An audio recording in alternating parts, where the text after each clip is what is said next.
KSRTC സ്റ്റാൻഡിന്റെ വികസനത്തിന് തടയിടാനാണ് പാലക്കാട് നഗരസഭ ശ്രമിച്ചുകൊണ്ടിരിക്കുന്നത് എന്ന് മന്ത്രി KB ഗണേഷ് കുമാർ. പാലക്കാട് KSRTC സ്റ്റാൻഡിന്റെ വികസനം ചൂണ്ടിക്കാണിച്ച് BJP പ്രവർത്തകർ മന്ത്രിക്ക് കരിങ്കൊടി കാണിച്ചിട്ടുണ്ടായിരുന്നു. കരിങ്കൊടി മന്ത്രിക്കെതിരെ അല്ല, BJP ഭരിക്കുന്ന നഗരസഭയ്ക്കെതിരെയാണ് കാണിക്കേണ്ടത് എന്ന് സമരക്കാരോട് മന്ത്രി മറുപടിയും പറഞ്ഞു. KSRTCയിലെ ശീതീകരിച്ച വിശ്രമ മുറിയുടെയും പുതിയ AC premium super fast bus സർവീസിന്റെയും ഉദ്ഘാടനത്തിനാണ് പാലക്കാട് മന്ത്രി KB ഗണേഷ് കുമാർ എത്തിയത്. ഉദ്ഘാടനത്തിന് എത്തിയ മന്ത്രിക്ക് നേരെയാണ് BJP പ്രവർത്തകർ കരിങ്കൊടി കാണിച്ചത്. KSRTCയിലെ വികസന മുരടിപ്പിനെതിരെ മുദ്രാവാക്യം ഉയർത്തിയായിരുന്നു BJPയുടെ കരിങ്കൊടി. തുടർന്ന് മന്ത്രി രൂക്ഷമായ മറുപടിയാണ് പ്രതിഷേധക്കാരോട് പറഞ്ഞത്. KSRTCയുടെ വികസന മുരടിപ്പിന് കാരണം BJP ഭരിക്കുന്ന പാലക്കാട് നഗരസഭയാണ് എന്ന് മന്ത്രി വ്യക്തമാക്കുകയായിരുന്നു. പ്രതിഷേധിച്ച BJP പ്രവർത്തകരെ പോലീസ് അറസ്റ്റ് ചെയ്ത് നീക്കം ചെയ്തു.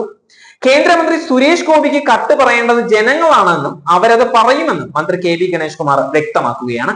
തെരഞ്ഞെടുപ്പിന് മുൻപ് തൃശ്ശൂർകാർ അനുഭവിക്കുമെന്ന് പറഞ്ഞിട്ടുണ്ടായിരുന്നു. അത് ശരിയായി എന്നും ഗണേഷ് കുമാർ പറയുകയാണ്. തെരഞ്ഞെടുപ്പിന് മുമ്പ് ഞാൻ പറഞ്ഞു ഇങ്ങനെയൊക്കെ ആയിരിക്കും എന്ന് പറഞ്ഞപ്പോൾ സാരമില്ല എന്ന് വിചാരിച്ചപ്പോൾ ഇനിയിപ്പോ എല്ലാവരും അനുഭവിച്ചുകൂടാ എന്നുള്ളതേ ഉള്ളൂ. ഇങ്ങനെ ഞാൻ പറഞ്ഞില്ല, എന്തും തെറ്റും. ഞാൻ എന്റെ തെരഞ്ഞെടുപ്പിന് മുമ്പ് എന്റെ പ്രസംഗങ്ങൾ കേട്ട് പലരും എന്തിനാണ് നിങ്ങൾ അങ്ങനെ പറഞ്ഞതെന്നൊക്കെ ചോദിച്ചിട്ടുണ്ട്. ഇപ്പൊ എന്താ കുഴപ്പം എന്ന് ചോദിച്ചു ഒരാൾ ഇന്നലെ എന്നെ. അപ്പൊ ഞാൻ പറഞ്ഞ് അദ്ദേഹത്തിനല്ല കുഴപ്പം, തെരഞ്ഞെടുത്ത തൃശ്ശൂരുകാർക്കാണ് അബദ്ധം പറ്റിയത് എന്ന്. ആക്ഷനൊക്കെ അവരവരുടെ ഇഷ്ടമാണ്. ഞാൻ സംവിധായകനല്ലല്ലോ കട്ട് പറയാൻ.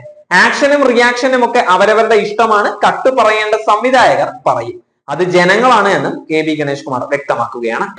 ആക്ഷനൊക്കെ അവരവരുടെ ഇഷ്ടമാണ്, ഞാൻ സംവിധായകനല്ലല്ലോ കട്ട് പറയാൻ. ആക്ഷനും റിയാക്ഷനൊക്കെ അവരവരുടെ ഇഷ്ടമാണ്, നമ്മൾ കട്ട് പറയാൻ സംവിധായകനല്ല.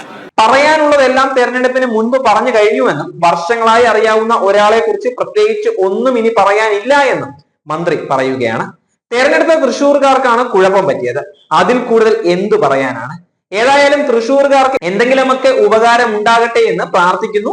വർഷങ്ങൾക്ക് മുൻപ് ഇദ്ദേഹം ഭരചന്ദ്രനായി അഭിനയിച്ച ശേഷം കാറിന്റെ പുറകിൽ എപ്പോഴും ഒരു SP-യുടെ തൊപ്പി ഉണ്ടായിരിക്കും.